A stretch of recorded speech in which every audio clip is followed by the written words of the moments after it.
Good day, everybody. Welcome back to the Hen's Tooth Cafe. Today, my latest project, this pretty big baby actually. It's a veroboard clone of the Infinitphase. I believe the Mark II, with some Mark II had a couple of little added bells and whistles. Doesn't have all the bells and whistles, but it has whatever I found on the schematic that I picked up on the internet. So what we got here is my bastard caster. I'm going to be using my Gemini 3 clone for some dirt, the Infinitphase, and then it's going into my Ampeg G212. Nice big clean amp. So we'll start with the clean sound.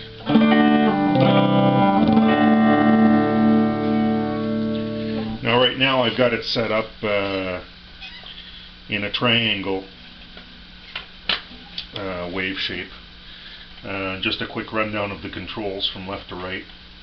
Rate, symmetry, whether you want it rising or falling, shape, it goes from square to triangle and in between, increase or decrease the depth, increase or decrease the range.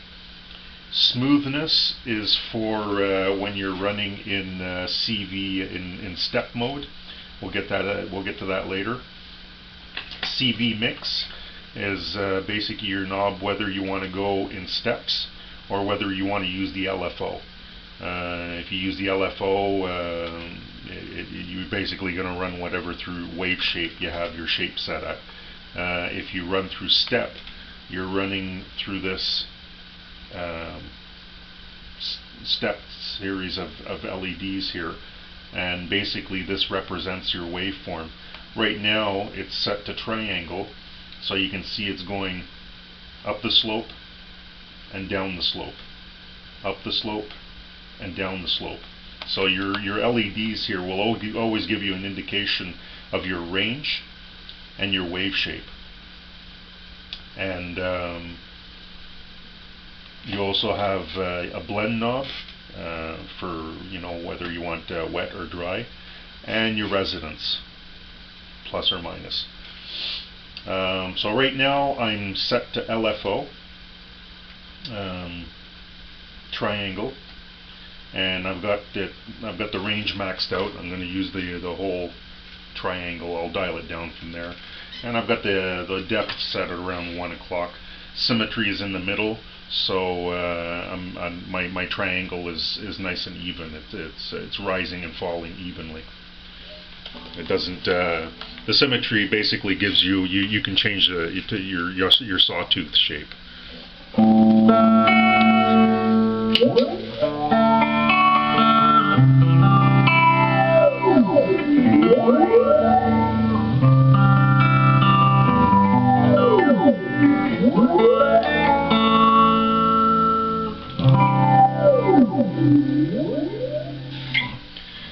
So you can hear right there that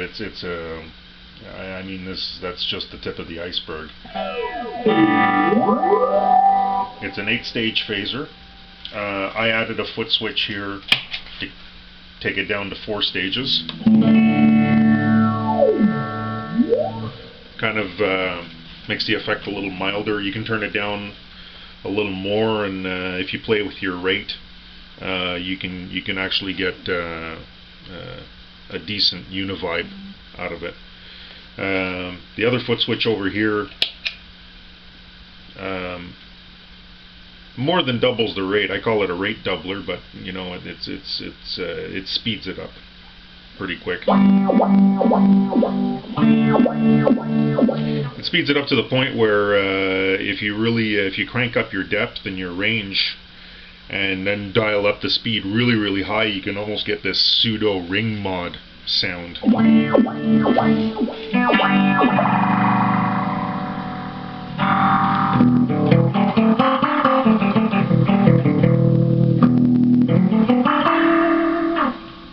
Pretty cool.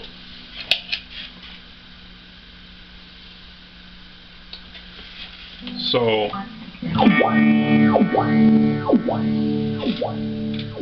in square, basically now what your LED lights are telling you is like you're going from you know, in a square waveform from high to low, you know. And if you start bringing the range down, your LEDs will also show you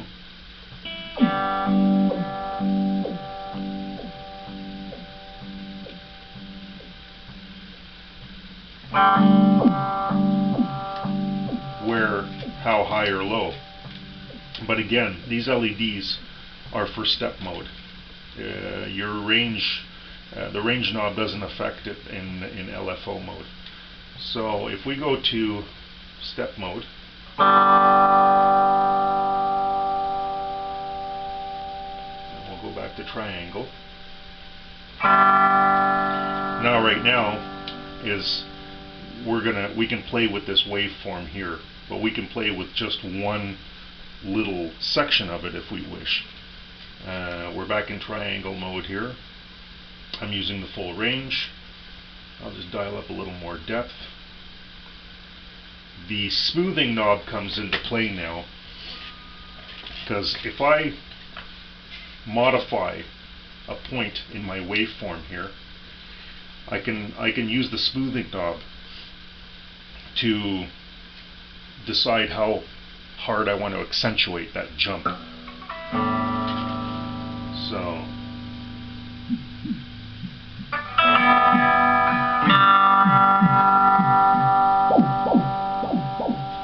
as you can see, I just dialed up this pot here, and basically what this doing is driving my LFO ring right now, just for that split moment when it goes through its waveform.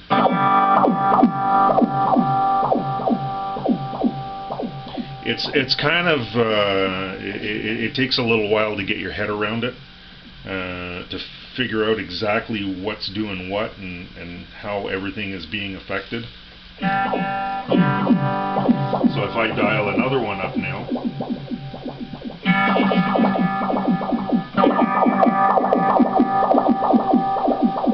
you can hear that I've got two spots in my waveform that I'm spiking.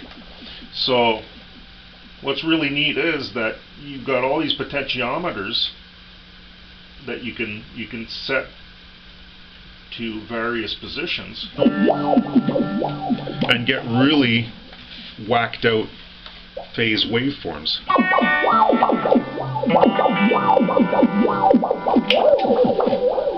Sorry, I was on 4 stage there.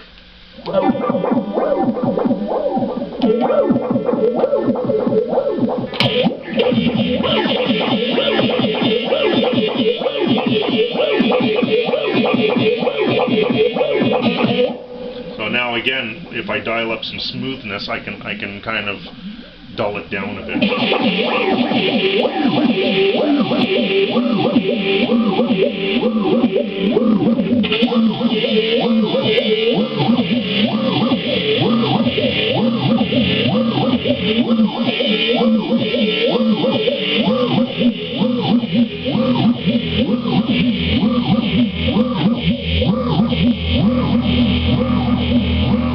Dial down the wet signal.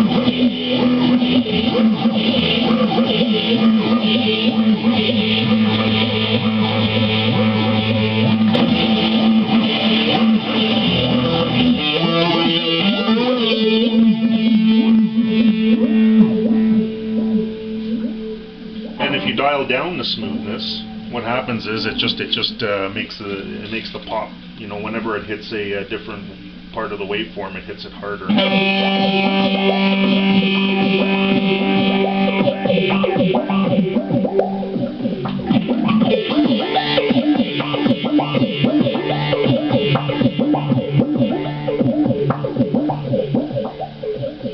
And it almost gives you a little, it's almost like reminds me a little bit of a sample and hold circuit, kind of like the Maestro sample and hold.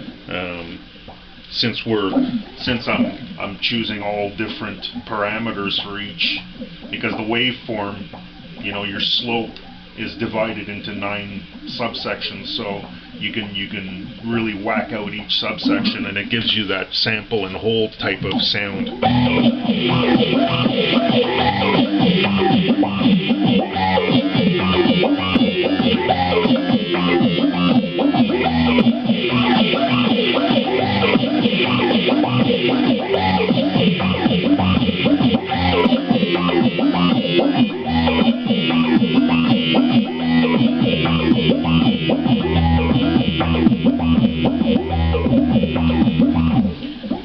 Anyway, that's just I just wanted to give like a quick show and tell, and it's just I'm just scratching the surface here of what the sounds that you can produce with this thing. It's I read somewhere on the internet that if there ever was a pedal that had like too much tweakability, this was it. And they're goddamn right. They're just you can lock yourself away in a room for forever with this thing and just twiddle knobs to your heart's content, and you'll never get the same sound twice out of it. So that's the Infinitphase on veroboard. I was really happy because it's a big vero. It's quite labor intensive, and I had a lot of ticking going on at the beginning there, and I had 2 ticking sources, and one ticking source was a build error on my part there. I put a cap, one of the leads on the cap there in the wrong place, and the other was I had an LFO tick in it, which by probing around I figured out was coming from the square wave trimmer. And so I played with some capacitors, and I found that a 10 UF capacitor to ground there from the square wave trimmer there just kills the ticking in it. You know,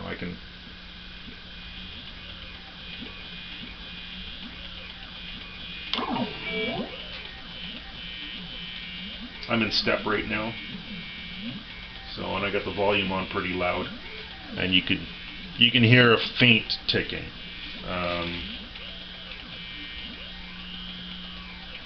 But it's really not as bad as it was when I first put it together.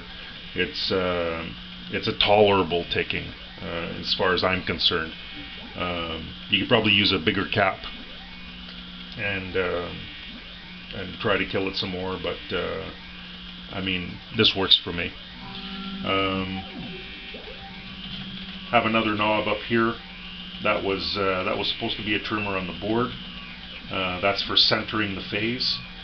I have it set up so when I scoped it and I got my waveform centered, I just put the indicator at 12 o'clock, and I put it on the outside because it just gives you another knob to play with. You can offset the center of your phase and create even more wacky phase sounds.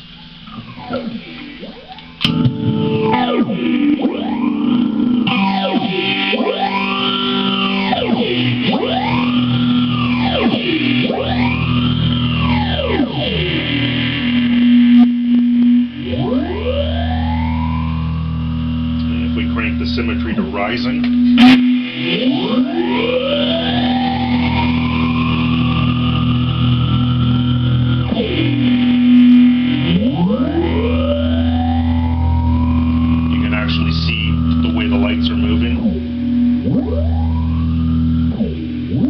you have a rising waveform, and the other way it's falling.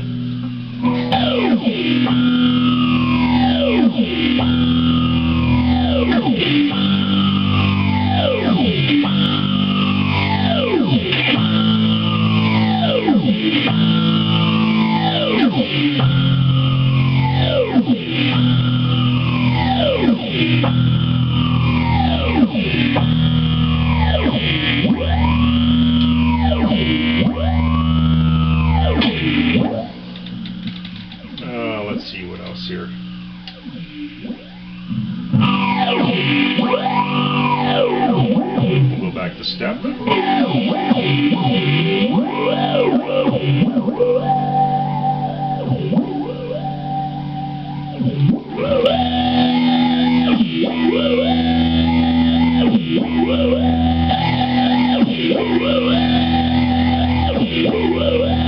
As you can see, when you're in step mode, the way you dial in those knobs, I mean, it just boggles your mind. I mean, the sounds that you can extract from this thing. You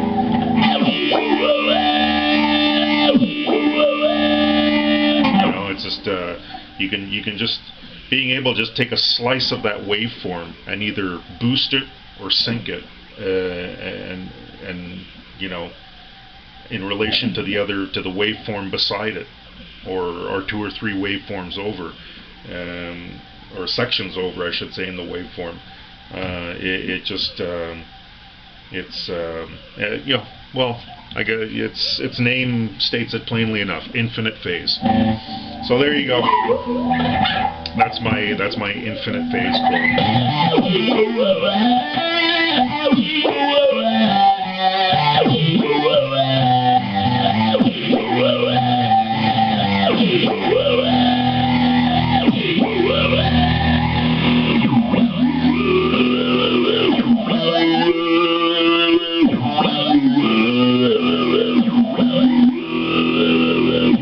and the resonance is really nice on it too.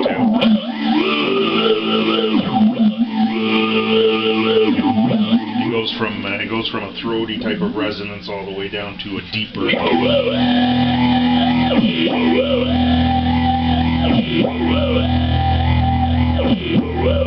of a howling resonance.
the Infinitphase clone. Hope you enjoyed the show. I probably confused more people than I've enlightened today. Just listening to myself.